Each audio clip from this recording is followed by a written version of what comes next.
Peter, it's lovely to see you here at Collectomania today. What are you surprised that people don't ask you about your time with Bill on the show? The one thing that does surprise me is they never ask about the technical abilities of the time, because people make jokes about, the wobbly sets and all the rest of it, and not very wide-angle shots, and people running up and down the same corridor with slightly different camera angles and so on.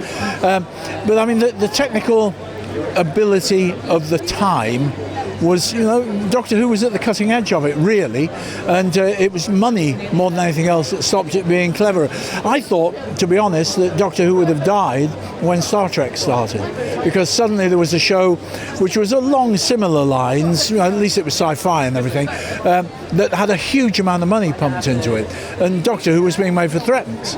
And somehow it survived. And I reckon it was the quality of the writing, and possibly one could even say it was the quality of Bill Hartnell's acting.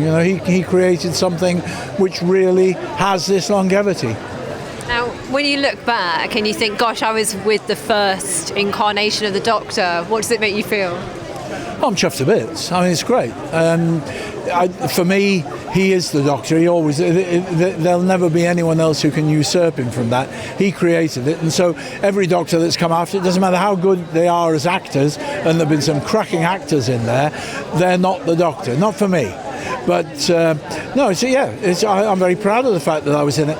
It's quite interesting, I did 46 episodes in total, counting the one when I wasn't playing Stephen, when I was playing Morton Dill.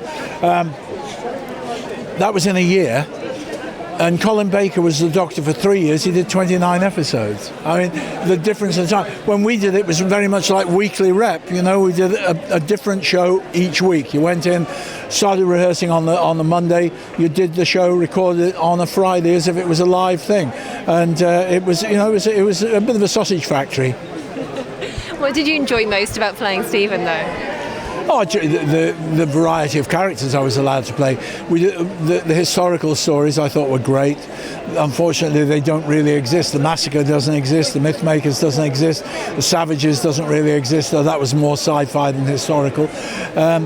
So it's disappointing in that respect. The Time Meddler is the only one that has a historical edge that does survive. But that was a real mix of time travel plus the history of the Saxon times in Britain.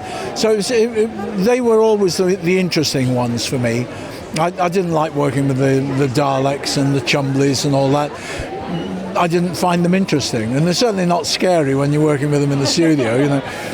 Were you scared of the Daleks? No, but I never say that to kids. I always say, oh yeah. Now, of course, there's going to be a show about the making or the beginnings of Doctor Who, isn't there, on the BBC very shortly, Adventure in Space and Time. My character is a non-speaking part in that, but I'm not involved in it, but I like to think I helped towards the finished script, because I had a nice evening with Mark Gatiss and gave him a few anecdotal things. I'll be interested to see if they're in the film. I've never met David Bradley before today. I think he's brilliant casting for it, absolutely brilliant casting. And I know that Annika Wills has seen it, and she says you actually watch it and it is Bill Hartnell. It's a fantastic performance. And he's not trying to do an impression, or an impersonation, I should say. It's an impression. It's fantastic. What did I like about the man behind the Doctor? I admired Bill very much as an actor before I joined. I mean, he made 70 films, and one forgets that, prolific film actor. And it was great to walk into the rehearsal room on the first episode that I did, to see Bill Hartnell standing there. I was very impressed. I mean, I really was impressed. The nice thing about doing the show was, it was at a time when better actors were being engaged to play the other parts.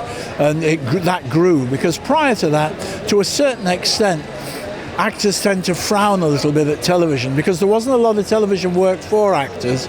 Mostly they would carry on working on the stage. So the stage was the thing.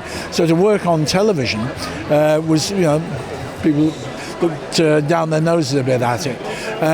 So as great actors started to come into the serial, that was wonderful as well. I mean, I felt quite humble at times. I was a regular in the serial, but you've got people like Andre Morel coming in, Max Adrian, great actors. Now we've got our next Doctor already lined up, haven't we? He's going to be Peter Capaldi. What do you think Peter will bring to the role of the Doctor? I think he's a great bit of casting. Funnily enough, he's older now, I think, than Bill Hartnell was when he played the Doctor originally. Don't think he looks it, mind. I think he can bring a lot to it. I don't think he'll swear much. I hope not. In fact, I'm certain he won't. But I like his acting. I like his style. I'm sure he'll be very good. But who knows what the scripts are like? I mean, the scripts really determine how it's going to be. And what Peter brings to it will be between him and the producers and what he's allowed to get away with. And I mean, who knows? I don't know how much actors are allowed to dictate what happens. So, the production will be what it is. His performance will be what it is. I'm looking forward to it because I think it'll be very good.